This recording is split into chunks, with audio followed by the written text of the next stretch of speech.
reunidos mais uma vez para falar de nucleotídeos. E para esta última videoaula sobre o assunto, vamos falar sobre a degradação de nucleotídeos, ou seja, catabolismo. E para isso nós temos que lembrar da estrutura dos nucleotídeos. Os nucleotídeos são formados por uma base nitrogenada, um açúcar, que é a ribose ou desoxirribose, e no mínimo um grupo fosfato. Quando o nucleotídeo possuir adenina e guanina, nós podemos chamá-los de purinonucleotídeos. E quando eles possuem citosina, timina e uracila, nós chamamos de pirimidinonucleotídeos. Então, quando eles sofrem catabolismo, o que os purinonucleotídeos vão dar origem? E os pirimidinonucleotídeos? Lembrem-se que o açúcar ribose e o fosfato não formarão substâncias nitrogenadas, somente a base nitrogenada, as purinas e as pirimidinas. Então, o produto final da degradação das bases nitrogenadas é o que nos interessa nesta videoaula. Além disso, vamos estudar a relação que tem o catabolismo dos purinonucleotídeos com a doença da gota.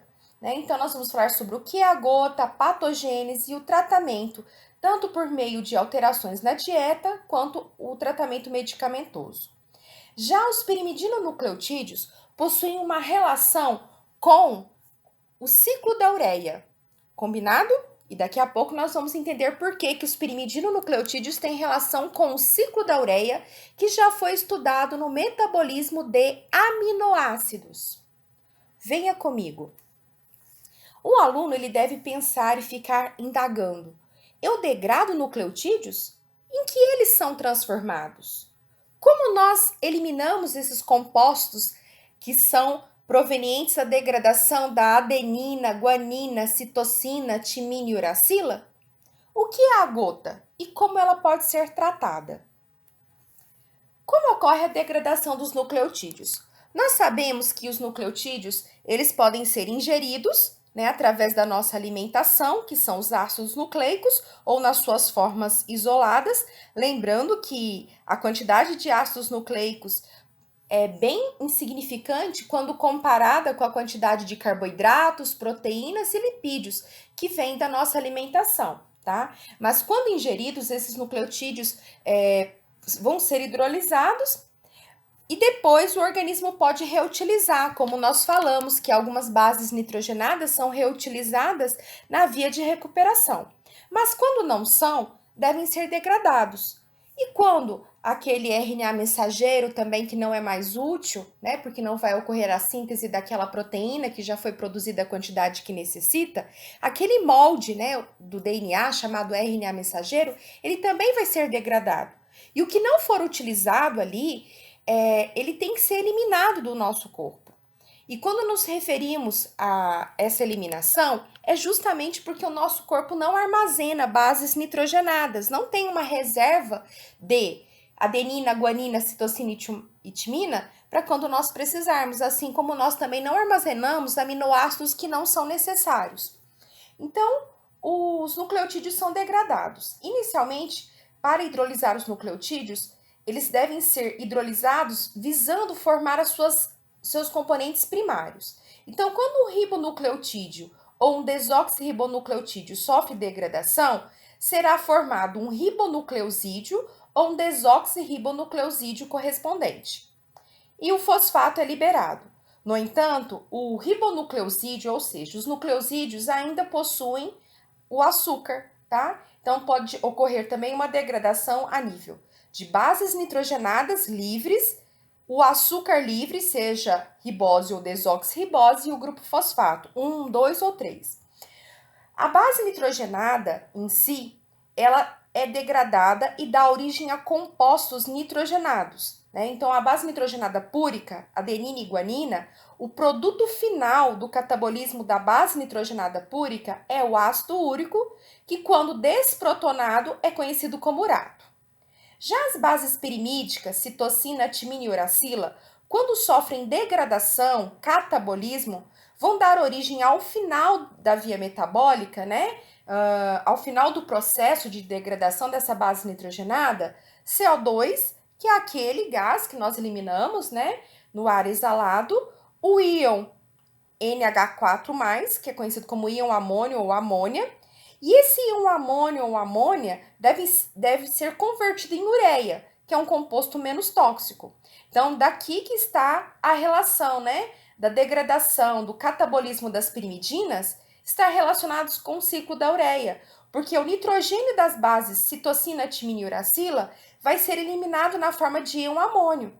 E esse íon amônio, a maioria dele deve ser convertido em ureia, lá no ciclo da ureia, que acontece no fígado. Vamos falar então a via metabólica, vamos estudar essa via metabólica de como a adenina e a guanina se transformam em ácido úrico ou urato. E quando as bases pirimídicas, citosina, timina e uracila, se transformam em CO2, né? Então os carbonos da base pirimídica vai ser eliminado na forma de CO2 e íon amônio, que por sua vez depois deve ser encaminhado ali ao ciclo da ureia. Catabolismo de pirimidinonucleotídeos. Então, no seu mapa, quando você observar lá entre a linha 5 e a linha 6, nós temos ali a parte tracejada. Essa parte tracejada diz respeito ao catabolismo. E aqui nós temos o TMP, o CDP. Então, TMP tem timina, CDP tem citosina. Então, quando esses nucleotídeos forem degradados, né, os pirimidinonucleotídeos, o que nós vamos ter? Então, observem aí. O TMP, quando sofre degradação, ele vai perder a ribose e o fosfato e vai sobrar só a base nitrogenada chamada timina. E o que essa base nitrogenada timina faz?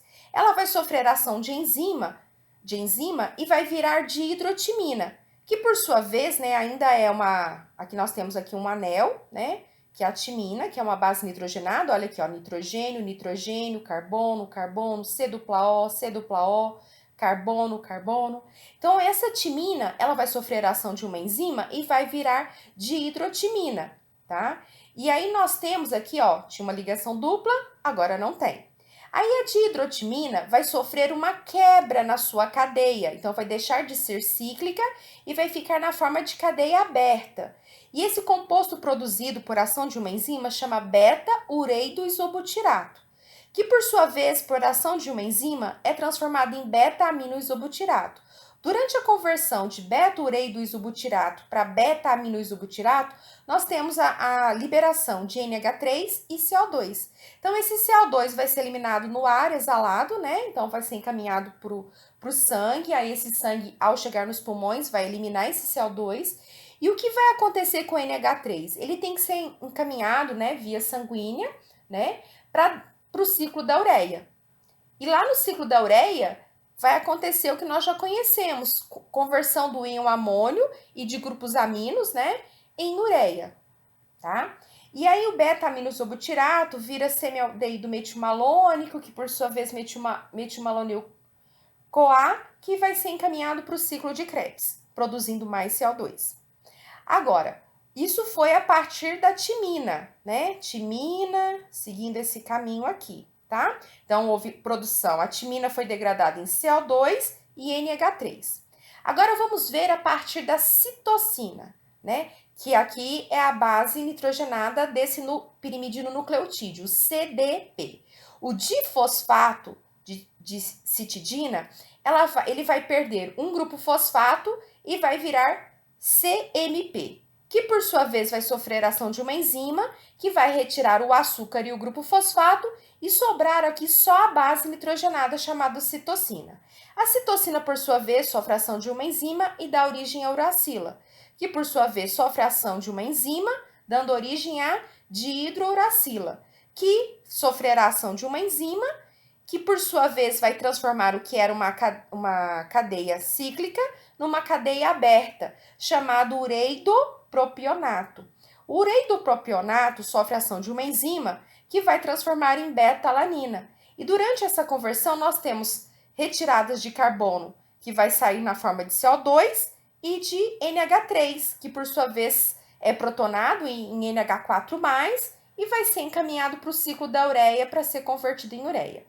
A beta-alanina, por sua vez, é transformada em semialdeído malônico, também perdendo nitrogênio, que também vai ser convertido em ureia. E assim por diante, entrando no ciclo de Krebs e produzindo mais CO2. Então, o produto final, como foi colocado aqui, as bases pirimídicas, o produto final é CO2 e um amônio, que deve ser encaminhado para o ciclo da ureia para formar ureia. Então, a formação da ureia, após nós termos visto essa informação de agora e a aula de catabolismo de aminoácidos, nós podemos falar que a ureia é o principal produto de excreção do metabolismo nitrogenado. Então, a molécula de ureia que está na sua urina veio do catabolismo de aminoácidos, lá do grupo amino dos aminoácidos, e também veio da degradação das pirimidinas, das bases pirimídicas, citocina, timina e uracila. Então, a ureia é o principal produto de excreção do metabolismo nitrogenado de mamíferos terrestres. E aqui está a sua molécula, ó, carbono, C dupla O. Nós sabemos que esse carbono veio do bicarbonato.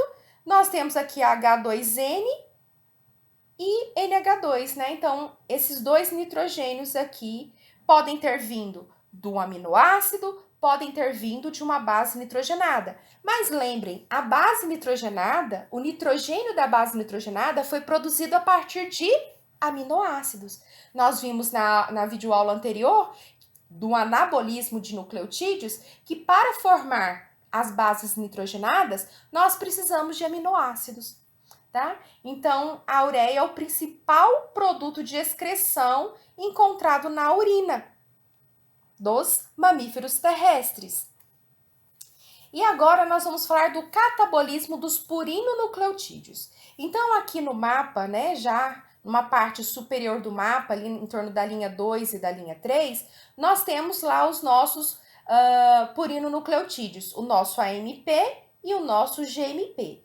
Então, o nosso AMP, ele sofre degradação por ação de uma enzima que vai liberar a ribose e o fosfato. E o que vai ser produzido, né, o que vai restar do purinonucleotídeo AMP, será somente a base nitrogenada. Então, o processo inverso que nós vimos é quando liga a adenina na ribose e no fosfato, nós formamos o AMP. Agora, nós estamos trabalhando no sentido inverso, na desconstrução, no catabolismo. Então, uma enzima tirou a ribose e o fosfato, sobrando só a base nitrogenada. Então, agora nós vamos ver como que essa base nitrogenada vai ser catabolizada. Qual é o produto final da degradação da adenina? Lembrando aqui, né, a adenina vai sofrer ação de uma enzima, né, e vai formar hipoxantina, que por sua vez sofre ação da xantina oxidase e dá origem à xantina, que por sua vez sofre a ação da xantina oxidase, então essa enzima ela catalisa tanto a conversão de hipoxantina para xantina, como de xantina para urato. Mas eu gostaria de ressaltar aqui no mapa metabólico, aqui tem o OH. Esse aqui, na verdade, não é a base nitrogenada urato, e sim a forma como nós conhecemos, o ácido úrico.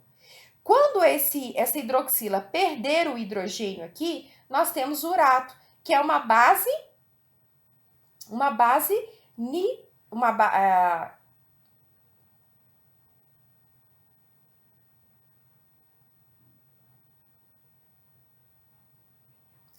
quando essa hidroxila aqui perder o hidrogênio, nós vamos ter então o nosso urato, que é a base conjugada do ácido úrico. Voltamos aqui agora para o GMP. Então, nós vimos a degradação da adenina, que deu origem, ao final, no ácido úrico. Agora, vamos ver a partir do GMP. Então, o GMP, ele sofre a ação de uma enzima que vai retirar, né? Mais uma vez, vai tirar o açúcar ribose e o fosfato. E o que vai ser produzido é a guanina. Então, o GMP sofre a ação de uma enzima que vai liberar a ribose e o fosfato, sobrando só a base nitrogenada. Posteriormente, vamos ter a ação de uma enzima chamada guanase, que transforma guanina em xantina. E a xantina, por sua vez, produzida a partir da guanina, sofre a ação da xantina oxidase, dando origem ao ácido úrico. O ácido úrico, assim que ele é produzido, no pH fisiológico, esse ácido úrico, ele no pH de 7,4, 7,3, ele vai desprotonar e vai virar urato, né? E como o meio, ali no meio, onde o urato está, tem sódio, forma urato de sódio. Daí que vem o que nós conhecemos como gota. Então, a gota é ocasionada pela deposição de cristais de urato. Cristais de urato, não de ácido úrico. Daqui a pouco nós vamos falar por que é cristais de urato e não de ácido úrico. Tá? Então, finalizando aqui a tabela, né, que nós já vimos na videoaula anterior, de metabolismo de aminoácidos, as substâncias nitrogenadas excretadas por um homem adulto são ureia, amônia, creatinina e ácido úrico. Então, agora nós podemos falar com conhecimento de que a ureia ela é proveniente do catabolismo de aminoácidos e pirimidinas. A amônia, por sua vez, também da degradação de aminoácidos e pirimidinas. A creatinina, nós falamos sobre a fosfocreatina ser uma molécula utilizada na contração muscular, né? E a fosfocreatina, quando é degradada, vira creatina, e a creatina, quando não está sendo utilizada, ela também vai sofrer catabolismo, dando origem à creatinina, que é liberada na urina. O ácido úrico, nós acabamos de ver que ele vem do catabolismo das purinas. Então, de todos os compostos aqui, considerando a quantidade, o composto nitrogenado encontrado em maior quantidade na urina é a ureia. Tem 30 gramas por dia, em média, um homem adulto produz, né? Uma parte do íon amônio ou da amônia não é convertida em ureia. Então, ela é liberada também, tem uma quantidade bem pequena, menos de 1 grama, a creatinina e o ácido úrico. Isso tudo em condições normais. Tomem nota dessa informação. Então, nós vamos falar sobre a gota agora, né? E o que vocês podem ver aqui é um processo inflamatório ocasionado pela deposição desses cristais aqui. Esses cristais, a composição deles, de que eles são formados? Eles são formados de urato, né? Que foi produzido a partir do ácido úrico. Então, quando esses cristais, né? O que é um cristal? O urato, ele tem uma solubilidade menor, né? E quando esse urato está em grande quantidade na corrente sanguínea, consequentemente ali nos líquidos articulares, esse urato ele vai se precipitar. E quando ele se precipita, forma os cristais. Esses cristais, ao se depositarem ali nos líquidos articulares, aqui nós temos aqui retirado, né, um líquido retirado a partir de uma articulação, então um líquido sinovial. Esse líquido sinovial foi colocado no microscópio, esse microscópio específico, né, para ver a questão dos cristais. Então, aqui são cristais de urato que foram fotografados, vamos dizer assim. Essas diferenças nas cores têm a ver com a posição que eles se encontram, tá? Se eles estão perpendiculares, horizontais, então aí dá uma diferenciação na sua cor. E esses cristais, ao se depositarem ali, eles causam um processo inflamatório. Então, nós vamos ter migração de células ali para aquele local e produção de substâncias que vão iniciar todo o processo inflamatório no local, além de um estresse oxidativo por formação de radicais livres ali. Então, o indivíduo passa a ter uma artrite aguda, tá? Que pode desfazer, né, com o uso de medicamentos. A pessoa, como tem um processo inflamatório, tem dor ali no local, então ele precisa de medicamentos para retirar aquela dor insuportável, né? Essa doença não é uma doença nova, é uma doença antiga, mas está acometendo cada vez mais pessoas em virtude de alguns fatores que vamos falar agora. Então, a gota é uma doença por depósitos de cristais de urato monossódico dentro das articulações ou tecidos, que vão desencadear um processo inflamatório. Como eu disse, a gota não é uma doença, atual, é uma doença antiga. Era conhecida como artrite dos ricos, pois ela estava associada ao abuso na ingestão de bebidas alcoólicas e alimentos sofisticados, como frutos do mar e carnes. Ela já vitimava egípcios há cerca de 3.000 anos antes de Cristo, gregos como Hipócrates e Galeno também. O Charles Darwin também foi acometido pela doença da gota, tá? Ela tem uma incidência que, com base nesse trabalho que eu peguei da Revista Brasileira de Reumatologia, ele colocou dados aqui dos Estados Unidos, que estimando que cerca de 2% dos homens com mais de 30 anos e das mulheres com mais de 50 anos tinham um diagnóstico de gota, tá? Na faixa etária anterior a essa idade, acomete mais homens do que mulheres, tá? Mas a partir de uma certa idade, o acometimento é praticamente igual entre homens e mulheres. E esse índice elevado de gota está aumentando com o passar dos anos, porque as pessoas estão, né, tendo um tempo de idade de sobrevivência maior, então aumento da longevidade, casos de hipertensão arterial, obesidade, síndrome metabólica, insuficiência renal crônica. Então, aqui mostrando para vocês mais uma vez que o tecido adiposo, né, estando em maior quantidade, vai levar a uma alteração do metabolismo, que pode predispor o indivíduo não só a ter diabetes tipo 2, como também hipertensão arterial. Então, aqui nós também estamos vendo que a obesidade predispõe ao indivíduo a ter gota, tá? E também o uso de diuréticos e também da aspirina, mesmo em doses baixas, tá? Isso pode predispor o indivíduo a ter a gota. Quais são as causas da gota, né? A gota, então, não é a elevação do ácido úrico na corrente sanguínea e depois a sua deposição nas articulações? Então, o excesso de ácido úrico ou de urato, nós chamamos isso de hiperuricemia. Hiper, muito ácido úrico. Então, como que está elevando esse ácido úrico do indivíduo? Primeiro, 85 a 90% dos casos de elevação do urato, do ácido úrico, é devido a uma redução na excreção, na eliminação desse ácido úrico. 10% a 15%, ou seja, casos menores, né, é devido a uma produção maior de ácido úrico.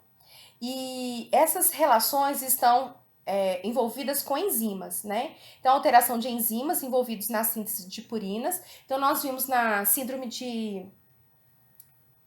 síndrome estudada na aula passada, na síndrome de Lesch-Nair, nós vimos que as crianças que possuem essa síndrome têm uma deficiência numa enzima da via de recuperação.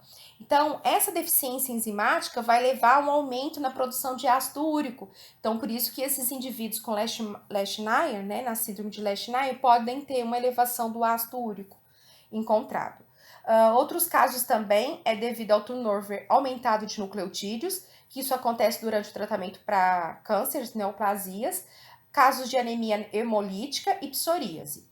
Ingestão excessiva de purinas na alimentação, né? Por isso que anteriormente eu falei, né, que alimentos sofisticados como frutos do mar e carnes, o uso de bebidas alcoólicas também. Então, essa ingestão excessiva, a degradação acelerada de ATP devido ao uso de bebidas alcoólicas.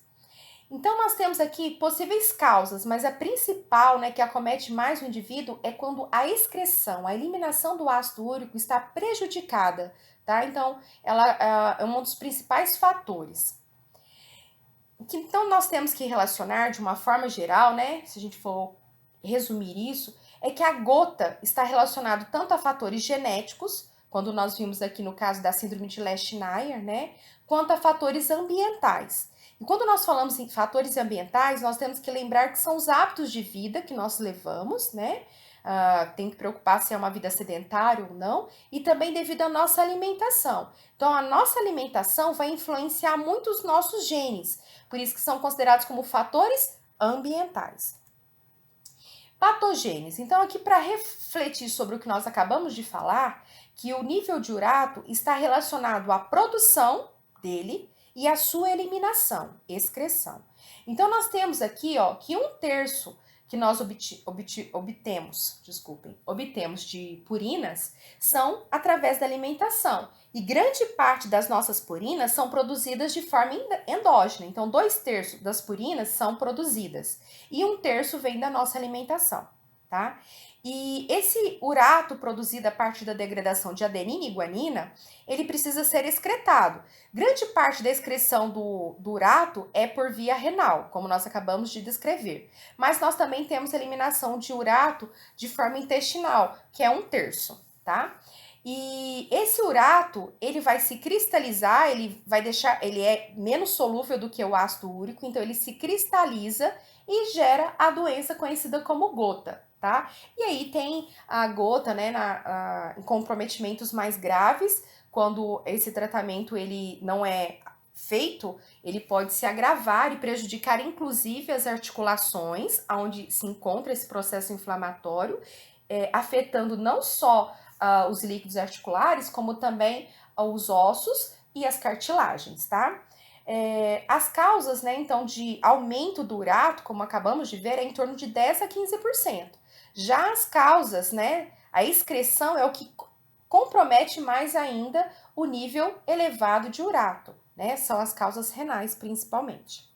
E como se fala do medicamento, né? Como se trata a hiperuricemia? Porque nem sempre a pessoa que tem excesso de ácido úrico, ela já tem gota, tá? Então, às vezes, essa descoberta dos níveis elevados de ácido úrico podem acontecer de uma forma mais recente. Por isso que é bom fazer o acompanhamento com os médicos, né? Não deixar de ir ao médico para fazer um acompanhamento do seu estado de saúde.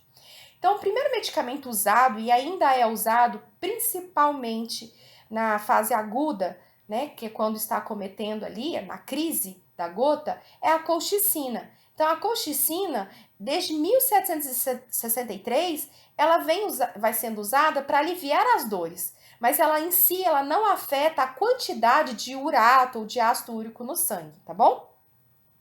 A droga mais usada, mais usual, não é um medicamento que vocês nunca ouviram falar, porque nós vimos isso em enzimas, é o halopurinol. O halopurinol, inicialmente, ele foi desenvolvido para tratar o câncer em 1956, mas eles observaram, né, a Gertrude e o George perceberam, inclusive ganharam um prêmio Nobel de Medicina por usarem o halopurinol na terapia de artrite gotosa, tá? E nós vimos isso numa videoaula anterior, porque esse halopurinol, ele é um inibidor competitivo da xantina oxidase, tá? Então, esse medicamento de uso oral, ele tem, aqui está a estrutura química do halopurinol, o halopurinol tem uma estrutura parecida com a hipoxantina, né? Então, nós vimos que o halopurinol, ele é produzido, né, de forma sintética, e ele tem uma estrutura química parecida com a hipoxantina, que por sua vez é proveniente, né, de uma base nitrogenada. Então, essa hipoxantina tem uma estrutura similar com a halopurinol. O que acontece normalmente? A hipoxantina se transforma em xantina e a xantina em ácido úrico. E o que essa xantina oxidase faz? É a enzima que transforma hipoxantina em xantina e xantina em ácido úrico. Nós não queremos diminuir a quantidade de ácido úrico, consequentemente de urato no organismo? Então, nós vamos usar um medicamento que se parece com a hipoxantina. Aí, essa enzima, ela vai ficar, vamos dizer assim, confusa, né? Se a gente fosse considerar assim. Porque as duas moléculas são parecidas. Então, as duas moléculas, a hipoxantina e o medicamento, o halopurinol, vão competir por se ligarem no sítio ativo da xantinoxidase. Então, quando o halopurinol se liga no sítio ativo da xantinoxidase, nós não vamos ter formação de xantina, nós não vamos ter formação de ácido úrico, porque o halopurinol se ligou lá. Então, deste modo, nós temos a redução da quantidade de ácido úrico. Para quem estuda, né, em outras disciplinas, vocês vão ouvir falar, né, que a colchicina ela é utilizada mais na fase aguda e não se usa o halopurinol neste início de tratamento, tá? Aqui é uma figura que vai mostrar, né, um slide que vai mostrar para vocês a explicação. Inicialmente, nós temos o ácido úrico, né? Então, vocês estão vendo aqui, ó, ele tem essa hidroxila aqui, né? E se vocês olharem o nosso mapa, vocês podem corrigir o nosso mapa, porque vocês vão ver que ele não tá com ácido úrico desta forma, tá? Então, o ácido úrico, ele é produzido e ele, como ele tem um pK de 5,75, num pH fisiológico de 7,4, ele vai se encontrar na forma mais ácido úrico, na forma desprotonada. Então, o ácido úrico, por ter um pK de 5,75 e ele funciona como um ácido fraco, num pH de 7,4, ele vai predominar na sua forma desprotonada. E como ele está sendo desprotonado no meio onde tem sódio, então ele vai se transformar em urato de sódio, tá? Então, o urato de sódio, ele tem uma solubilidade reduzida a 37 graus Celsius. Já o ácido úrico, ele tem uma solubilidade maior. Então, aqui, ó, 120 miligramas de ácido úrico são dissolvidos em 100 mililitros, que é equivalente a 1 decilitro. Então, em 100 mililitros, se dissolve 120 miligramas de ácido úrico. Já a solubilidade do urato, ela é reduzida, é 6,8 miligramas. Então, 6,8 miligramas é uma quantidade muito pequena para ser solubilizada em 100 mililitros, né? Então, nós temos que o urato, ele se cristaliza, não é mais solúvel, igual quando nós colocamos uma colher de cloreto de sódio, de sal de cozinha num copo d'água, a gente dissolve. Aí a gente coloca a segunda colher, a terceira colher, chega um ponto que a quantidade de soluto do sal é pequena, ou desculpa, é maior do que deveria para a quantidade de solvente. Então, nós temos uma quantidade de água abaixo do que deveria para solubilizar aquela quantidade de sal. Então, o sal precipita. No caso aqui, quem vai precipitar é o urato. Então, ele forma aqueles cristais de urato que vão se depositar aqui nos líquidos articulares, vão gerar o processo inflamatório que eu falei, que vai causar artrite gotosa, tá bom? Agora, quando a gente tem esse urato chegando na nossa urina, ele não está na forma de cristais. Por que ele não está na forma de cristal? Porque quando nós estamos falando da urina, o pH da urina é em torno de 4,5 a 5. Então, acontece o processo inverso. O nosso urato volta a ser ácido úrico, tá bom? E tratamento medicamentoso, só existe o halopurinol? Não, existe também um medicamento que vai degradar o ácido úrico. E aí, se vocês observarem no mapa, nós temos a continuação desse processo aí, a lantoína até ureia. Essa continuação do processo não acontece na espécie humana. Só vai converter o urato em alantoína se usar um medicamento. E esse medicamento é uma enzima, tá? Chamada urease. Então, vamos aqui recapitulando. Então, o AMP, o purino nucleotídeo da quando perde a ribose e o grupo fosfato, forma a base nitrogenada chamada adenina, que vira hipoxantina. Hipoxantina, por ação da xantina oxidase, né, vai formar urato. Xantina, urato. Já o GMP, né, sofre ação de enzima, perde ribose e fosfato, forma guanina. Guanina, por ação da guanase, forma a xantina, xantina, urato. Isso é o que acontece no nosso corpo, tá? Nos mamíferos terrestres. Só que existe um medicamento, né, que pode degradar esse urato.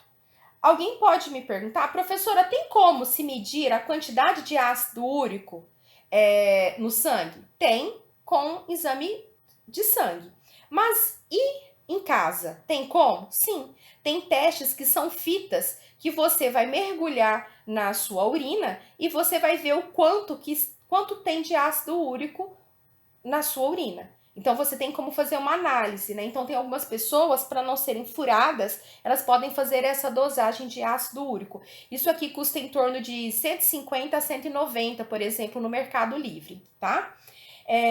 Então, o que eu quero agora é mostrar um medicamento que vai degradar o ácido úrico. Ele já foi produzido. No caso do halopurinol, que nós vimos no slide anterior, o halopurinol, ele inibe a formação do ácido úrico. Agora nós temos um medicamento que vai fazer o inverso. O que ele vai fazer? O ácido úrico vai estar lá. Então, ele vai querer degradar o ácido úrico. Esse medicamento, que pode ser encontrado, né, com vários nomes comerciais, ele tem uma enzima lá. E essa enzima é a uricase. Então, o que a uricase faz? Ela degrada o ácido úrico e a lantoína. E a lantoína, ela é um metabólito inativo e solúvel, então não vai ter complicações para o nosso organismo. Então, todo o ácido úrico que estiver sendo produzido ali, claro que tem que tomar o medicamento na quantidade certa, porque não há necessidade de zerar toda a quantidade de urato ou ácido úrico no organismo, tá? Nós temos ácido úrico e urato. Se a gente coletar, nós não estamos zerados de ácido úrico na urina, como eu mostrei anteriormente pela tabela. Nós não estamos zerados na quantidade de ácido úrico ou urato no nosso sangue, tá? Então, por isso que tem uma dose correta dessa enzima a ser tomada, da uricase. Então, a uricase, ela é encontrada numa forma comercial, né? Aqui no caso, o nome dela, né? Transburicase. É uma enzima de urato oxidase preparada por tecnologia recombinante, né? Então, aí entra a tecnologia lá na área da genética, da biologia molecular, para mostrar que, ao conhecer o metabolismo alterado e modificado em alguns casos de doença, pode-se produzir medicamentos cada vez melhores, tá?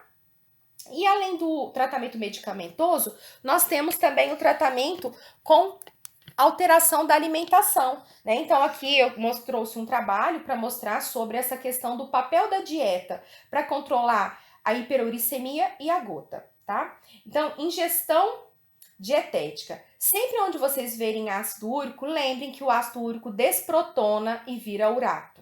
Então, ingestão dietética. Indivíduos sadios, que não tinham gota, passaram por uma alimentação reduzida em nucleotídeos.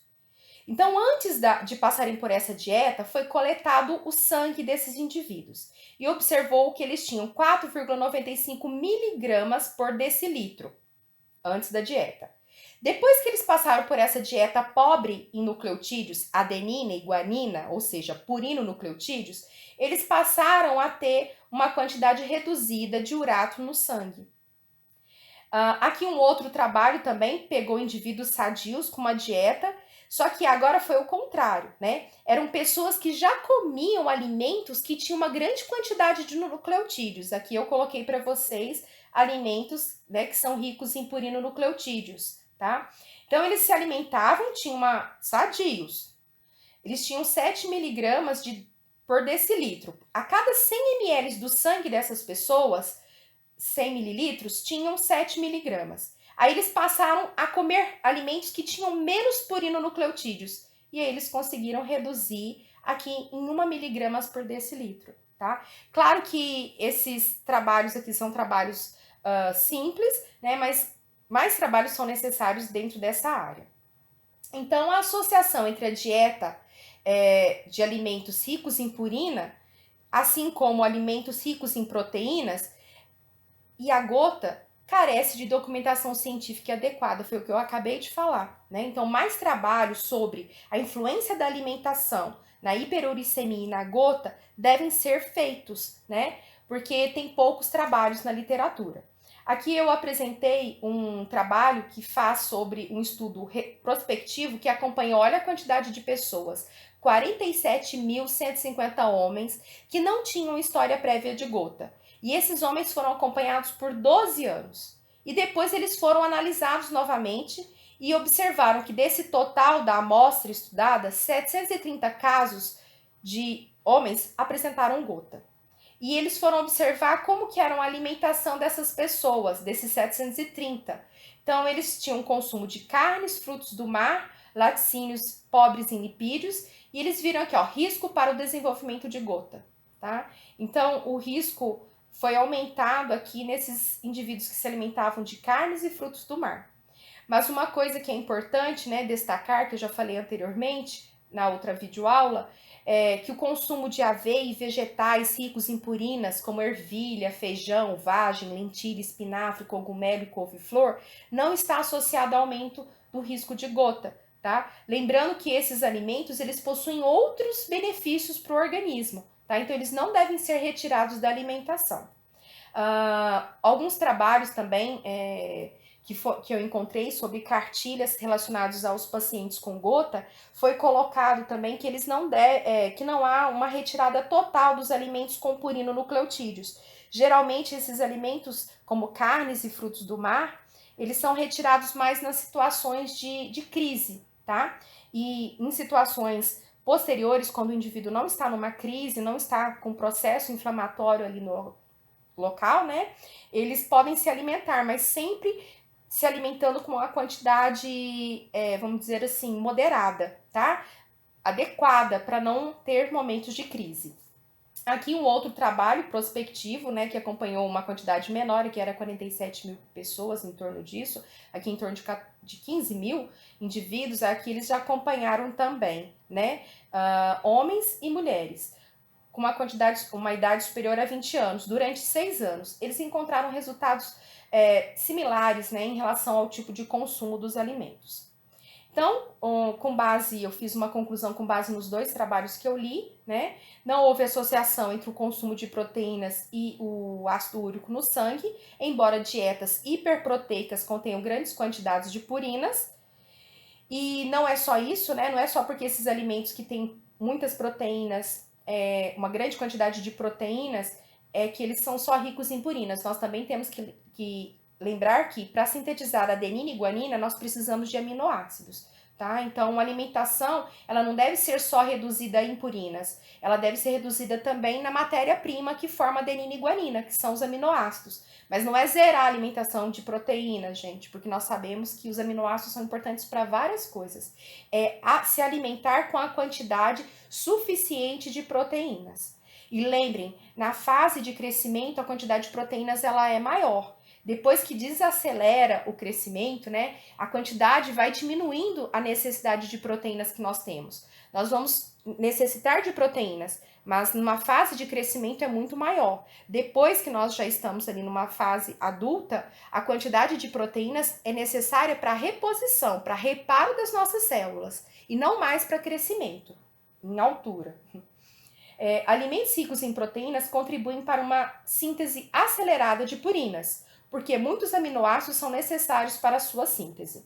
Do ponto de vista prático, esses dados sugerem que, em pacientes com hiperuricemia ou gota, a restrição de purinas dietéticas deve se limitar às purinas de origem animal, mas não às de origem vegetal. Convém enfatizar que os vegetais ricos em purinas são excelentes fontes de proteínas, fibras, vitaminas e minerais, sendo essenciais em uma alimentação equilibrada, tá?